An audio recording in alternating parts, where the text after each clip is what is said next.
prior sa pag-exam, dapat sanayin mo na yung mind mo how to read long context. Paano ba i-deal yung mga mahahabang mga teksto na iyong babasahin. And with that, after reading, you should also know how to analyze. O ano yun? Kasi minsan may mga estudyante that they used to read, they know how to read, and yes, they love reading but they don't understand what they read. Kumbaga, walang comprehension.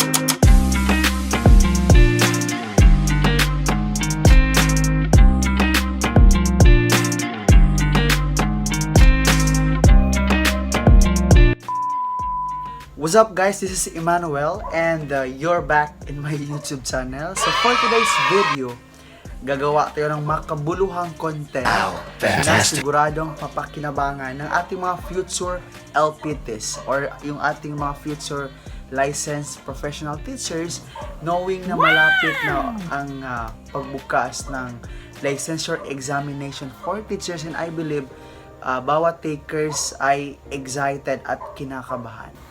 So, before we start, don't ever forget to subscribe to my YouTube channel. Siguraduhin nakaklik kayo sa bell button, mag-like, share this video sa lahat para makashare kayo ng knowledge, and huwag mahiyang mag-comment if you have some questions, clarifications, or mga shoutouts or mga videos or contents na gusto nyong gagawin ko on my next vlog.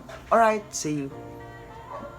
Meanwhile, alright, so yun na nga guys, no, for today's video, isa-share ko sa inyo kung ano yung mga sikreto or mga tips paano mo maipasa ang professional education or Prof Ed, which is ito ay isa sa components ng licensure examination for teachers.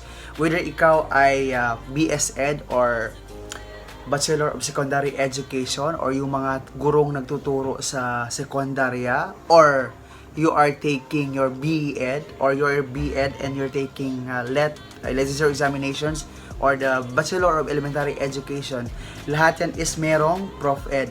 Yun nga lang, sa B.Ed is merong yung dalawang component lang, yung General Education at yung Professional Education. And for BS Ed, yung mga secondary school teachers or yung mga aspiring secondary school teachers, there are three parts or components of their examination. First is yung Gen Ed na merong 20%, and Prof Ed, yung sinasabi ko, yung ituturo ko ngayon na mga tips, that's 40%, and yung inyong major, yung inyong field, yung specialization, kung ikaw ay English, Filipino, Soc-Stat, or whatsoever, so that's 40% overall, 100%. Now, why did I come up with this kind of content? Kasi may nag-request, shout out kay JR Usman from Gila-Gila, South UP Maguindanao, and he requested that I will create a content na kung saan magbibigay ako ng tips paano ba yung pagsagot or ano ba yung mga study habits para maipasa ang professional education, because it has been observed na halos ng mga nagtitake ng licensure examination for teachers or LET is dito bumabagsak sa Prof Ed. Bakit? Ano bang problema sa Prof Ed? Ano bang mga dapat nyong gagawin para maipasa ang Prof Ed? But before we start, disclaimer lang tayo. Ginawa kong video na to base sa aking own experience and I find it effective, so I'm gonna share it to you. So regardless kung may ituturo man sa inyo yung inyong review center na mga tips, so wala itong kinalaman sa akin, because what I'm going to share for this video is yung mismong experience ko at yung mga na-prove kong mga tips na para sa akin it's effective, and maybe hindi natin masabi na effective sa iyo, but somehow siguro 70% is makakatulong sa iyo. And papakita ko yung kwan ko sa inyo, PRC ID, baka sabihin nyo naman nagdi-discuss ako dito ng content about board exam, hindi pala ako passer. Ayan natin. Pero yan, ito yung old ID ko yan, kaya tingnan yung mukha. Ayan, this is my price. And by the way, I'm proud to say na ako ay take one lang and hindi ako nag-review. Of course, I made it with my own, and of course, with my faith to God. So, graduate ako sa aking college in the year 2013, and that's April 2013, and I took the LET.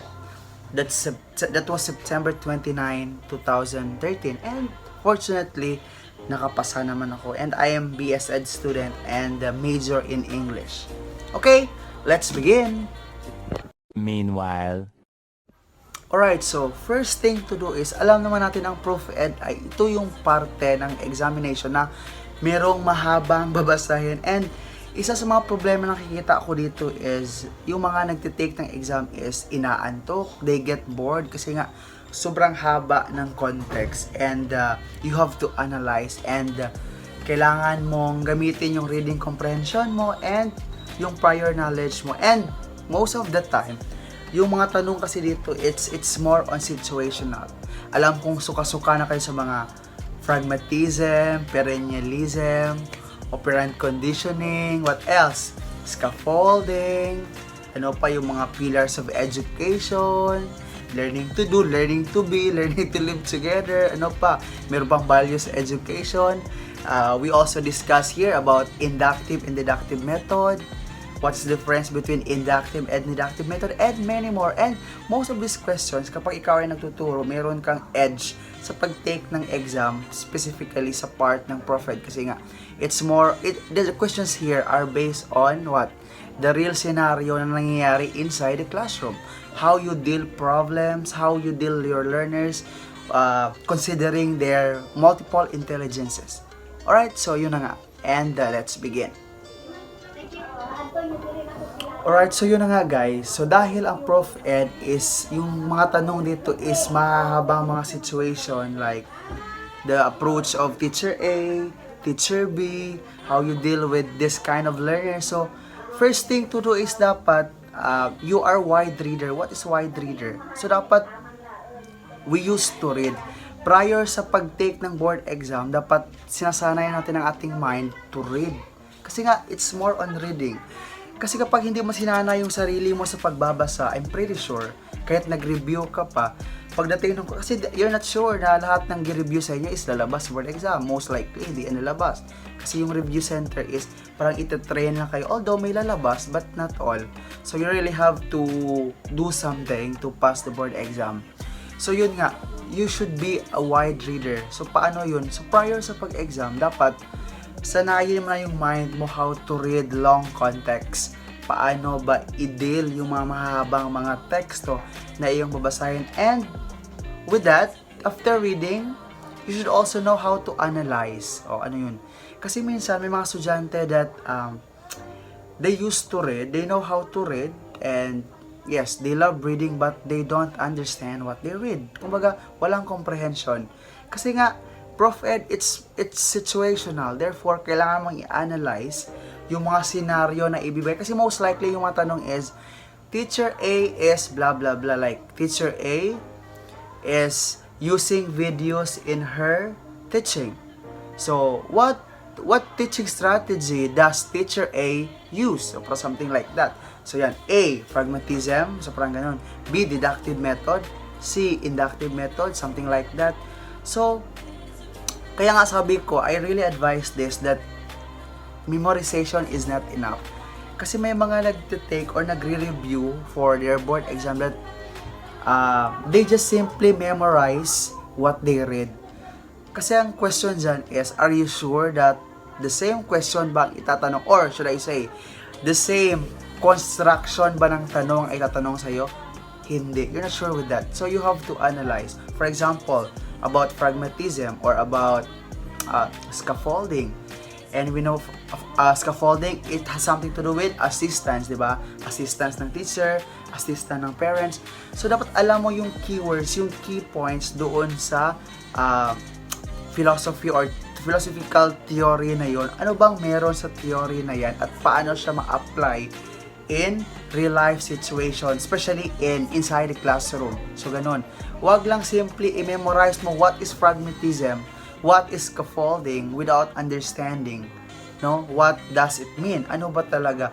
At paano mo may apply yung pragmatism or this theory inside your classroom? Whenever na aabot ka sa time na you'll be facing this kind of students, this problem, paano mo ma-apply yung mga theory na yon at paano mo sila magagamit? So that's it. You should know the concept. Yes, the right term is the concept. Ano ba yung concept konsepto na meron sa pragmatism. Ano bang konsepto meron sa scaffolding? Kasi kapag nag-memorize ka lang, you just simply memorize it. Then, what if git-twist yung tanong or ginamitan ng new terms, they use, they paraphrased, they rephrase the question. So, yung problema mo ngayon, dahil nag-memorize ka lang, so ikaw ang talo. Kasi, hindi mo na yun alam paano i-analyze yung binasa kasi nag-memorize ka lang.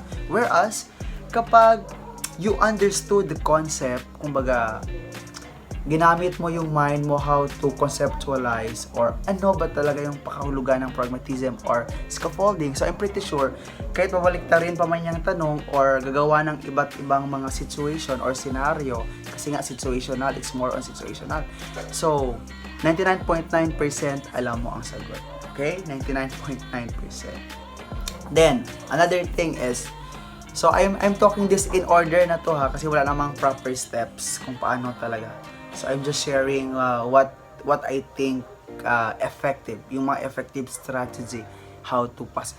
And one more thing is you can also use the elimination technique. So what is elimination technique? So 'di ba alam naman natin that you have there are 5 choices like A, B, C, D and error. So error pag if you think there's something wrong with the question or wala dun yung sagot. So what is elimination? Ito yung technique na kailangan mong ibawas or alisin yung dalawa or mahigit dalawa na mga choices na sa tingin mo is malayo sa katotohanan. So always remember that yung mga options or mga choices sa ating na meron sa questions ay magkakapatid yan sila, magkakatulad or almost correct. But since you are the taker and this is like sensor examination for teacher, you have to choose the best. Ano yung among these 4 questions or 4 options, alin doon yung pinaka number 1 talaga sa tingin mo na tama. So that's how you think about it. So ano yung, let's go back. Ano yung elimination? So kailangan mo alisin, tanggalin yung dalawang option, for example A, B, para meron ka ng sabi nila 50% chance or others says that you have 25% chance that you get the correct answer. But ito naman yung challenge sa elimination na technique. So kapag hindi mo ngayon alam, for example, kasi as a taker kasi dapat, for example, yung ginagawa ko kasi personally sa akin when I am reading reviewers, kasi I bought reviewers din. So kailangan mong alamin yung bawat kahulugan. O for example, A, for example, the question, there is a question, then yung mga option is A, pragmatism, B, perennialism, D, existentialism, C, or D, let's say, idealism, something like that. So, kailangan mo ngayon alamin kung ano yung kahulugan ng A, ano ba ibig sabihin ng pragmatism, B, lahat yun dapat alamin mo yung mga kahulugan or yung concept ng bawat theory. Hindi lang nakafocus ka lang sa tamang sagot. Kasi ngayon, kung nag-eliminate ka, what if hindi mo alam yung concept? Tulad ng sinabi ko kanina, hindi mo alam yung concept, you just simply memorize it, then iniba yung twist ng tanong. So ngayon, yung risk dito is baka mapili mo pa yung tamang sagot kasi nag-eliminate ka. So sa pag-apply ng elimination technique, dapat alam mo lahat ng concept ng 4 na mga choices. Kasi kapag alam mo yung concept, alam mo so ito, wala mali itong A, so tanggalin mo na, B, mali. So yung natira is si C and D na lang. So you have 50% or 50% chance na makuha mo yung tamang sagot or 25%, most likely. So yun, no? So kailangan alam mo, i-analyze. Kasi when you read your reviewers or any handouts na meron ka, isipin mo, magkakaroon ka ng item analysis, no? Item analysis. Yes. So, dapat alam mo yung A, bakit hindi ito ang sagot? Bakit hindi? So, you have to ask yourself, bakit hindi ito ang sagot? So, dahil limited yung meron sa reviewer mo, so you can now use your learning resources. Andyan si Google. Or kung may kilala kayo na you think he or she is good in this lesson, so ask him. Or letter B, bakit hindi ito ang sagot? Bakit kaya? So you have to know, malay mo, yung A and B lalabas sa next questions, di ba? Or sa next na mga tanong. So maybe ganon yung mangyayari. So at least, magagamit mo na yung concept na nabasa mo with that certain option. So, syempre ngayon, hindi mo na isali si C kung siya yung tamang sagot. So, positive kay D. Bakit hindi si D? Bakit hindi scaffolding yung sagot? Bakit pragmatism? So, yun, no? Magkaroon kayo na i-analyze mo yung bawat tanong, yung mga distractors. Kasi magaling ang mga writers ng board exam. Matatalino yan sila. Hindi sila magbibigay ng options na sa tingin nila madali para sa'yo. Because they use these distractors to distract you, no?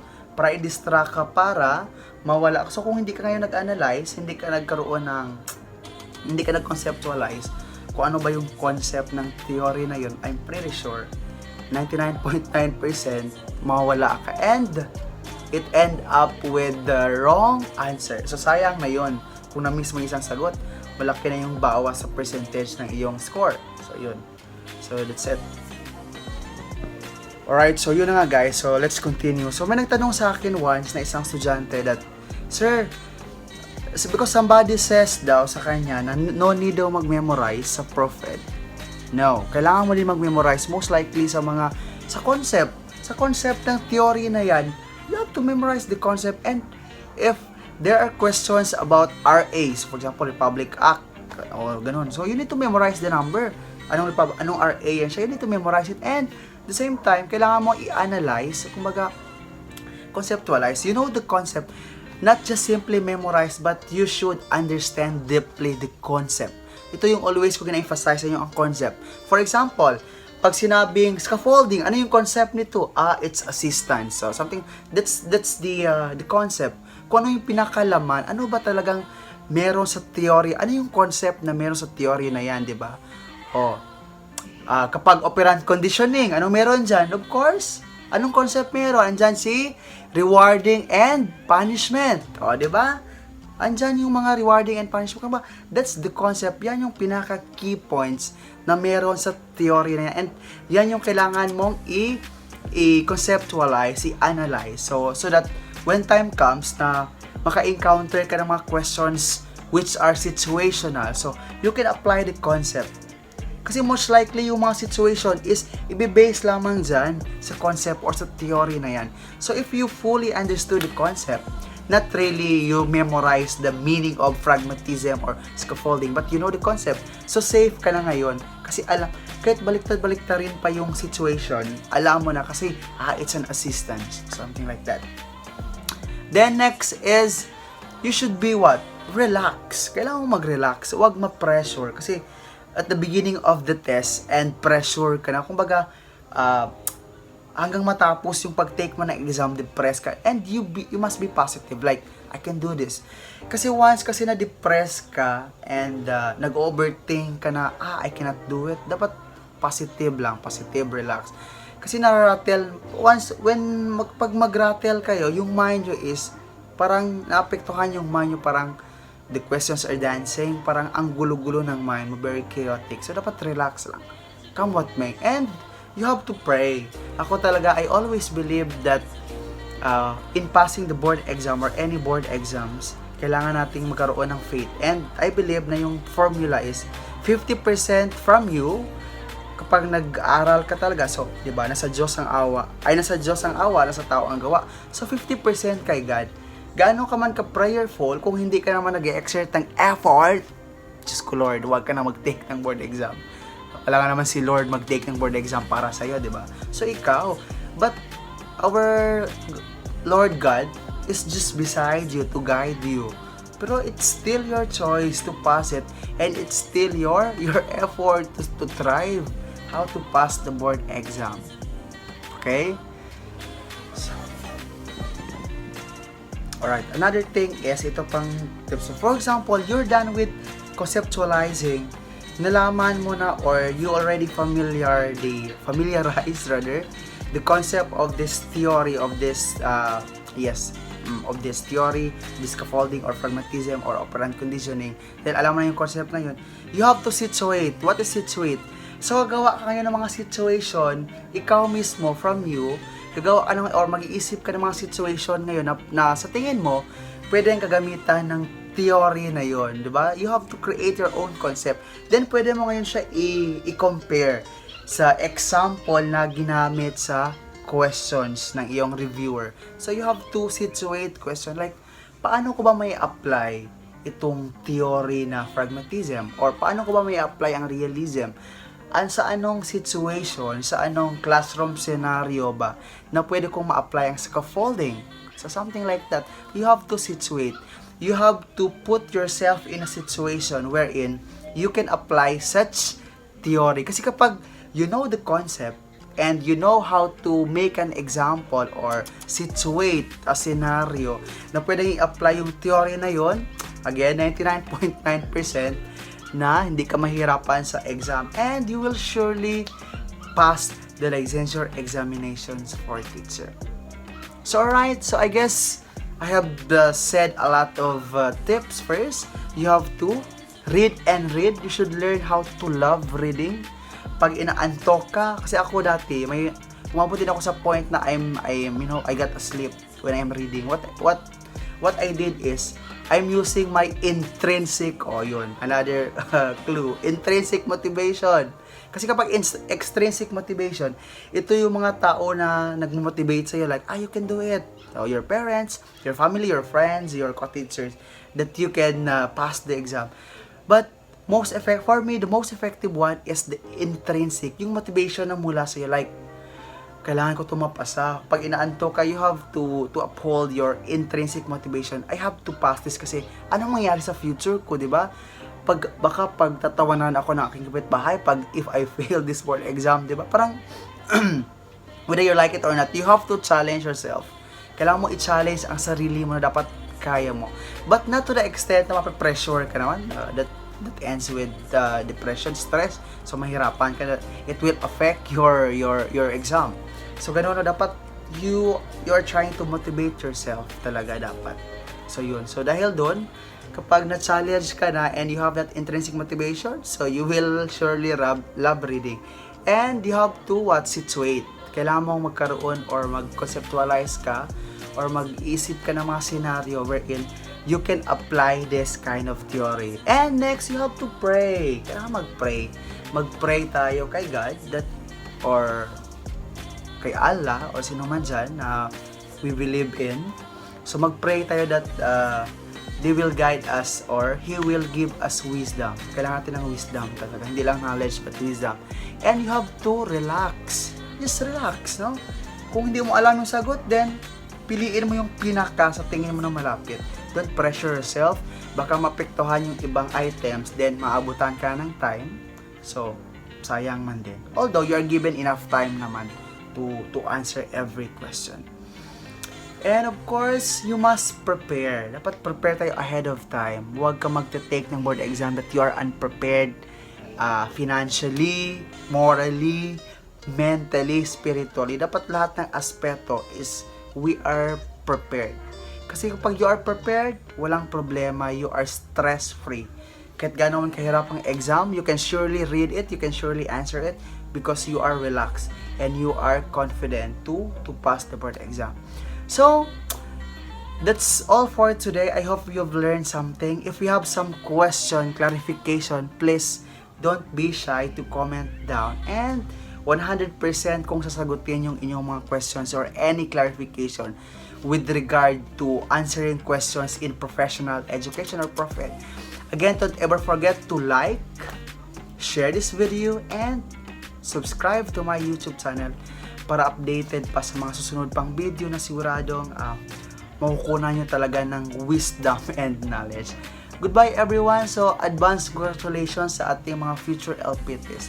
Claim it to our God na mapapasahan yung board exam. And with the help of yourself, with the help of your own self, with the effort na i-exert nyo during your examination. Goodbye, God bless, and keep safe everybody.